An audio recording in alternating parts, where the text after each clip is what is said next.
What's going on, everybody? Back at it with another New York Giants video, and oh my goodness is all I have to say. Not the news I was expecting today as the Giants released linebacker Blake Martinez after 2 seasons with the football team. This is an utter shock to me. Before we make any assumptions, I'm not going to criticize Joe Schoen or Brian Daboll for this move at all. A lot of fans are making that knee-jerk reaction saying, oh my God, what are the Giants doing? I'm not here to do that. I'm here to tell you why the Giants might have made this move and why it could make sense. As much as I like Blake Martinez as a player, you have to remember he was on the last year of his contract. But before I dive into that, let me just do our social media plugs. We're on Instagram and Twitter at Big Blue Avenue, and subscribe to our YouTube channel if you want to stay up to date. Just released a 53-man roster analysis video. So there it is scrolling across the ticker. I'll leave it up for another moment. So the Giants released Blake Martinez, a 2-time captain for Big Blue over the past 2 seasons. This is a shocking turn of events. The way the timeline is adding up right now, the release was a mutual decision reported by Jordan Bernard. So Blake was on board with it, and so were the Giants. He was excused from practice on Wednesday due to a personal reason, but returned today. Now, the Giants, this was not a cap savings move. Art Stapleton said somewhere the Giants might save $3 million, but in the end of the day, it was not a cap savings move. Blake was on the last year of a 3-year deal. He took a huge pay cut coming off of an injury, and I think Dan Duggan reported that his base salary went down to $1.25 million following the pay cut. Not to mention, he is coming off a torn ACL. He's no longer the defensive play caller, and he's no longer a captain, which was a team vote.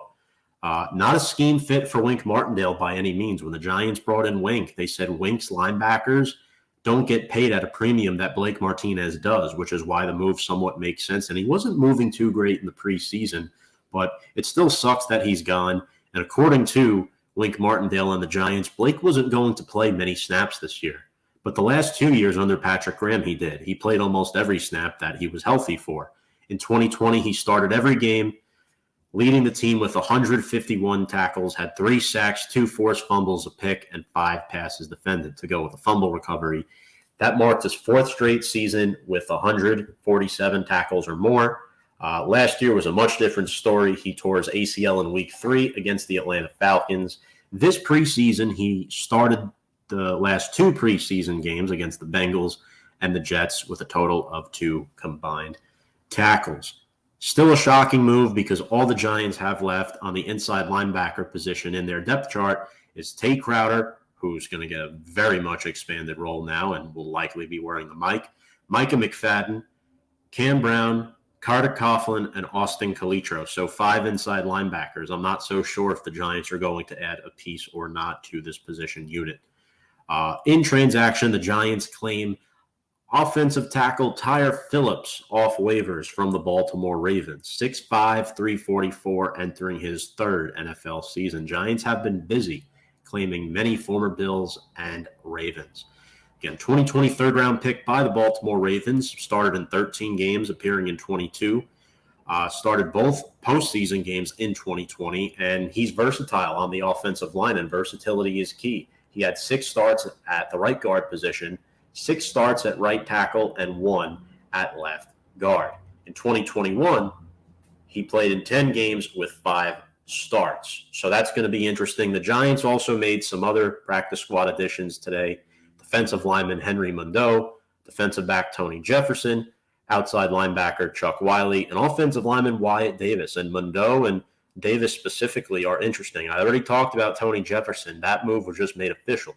But Mondeau was cut by the Steelers on Tuesday, appeared in 26 games over the past 2 seasons, had 16 tackles, and 250 total defensive snaps. So, Wyatt Davis. This is a guy that was linked to the Giants in the 2021 NFL Draft. He was supposed to be a 2nd-round pick, was scooped up by the Minnesota Vikings in the 3rd round. He never seemed to really stick. New coaching staff there with Kevin O'Connell on board, new OC as well. So Wyatt Davis gets a new fresh start in Big Blue.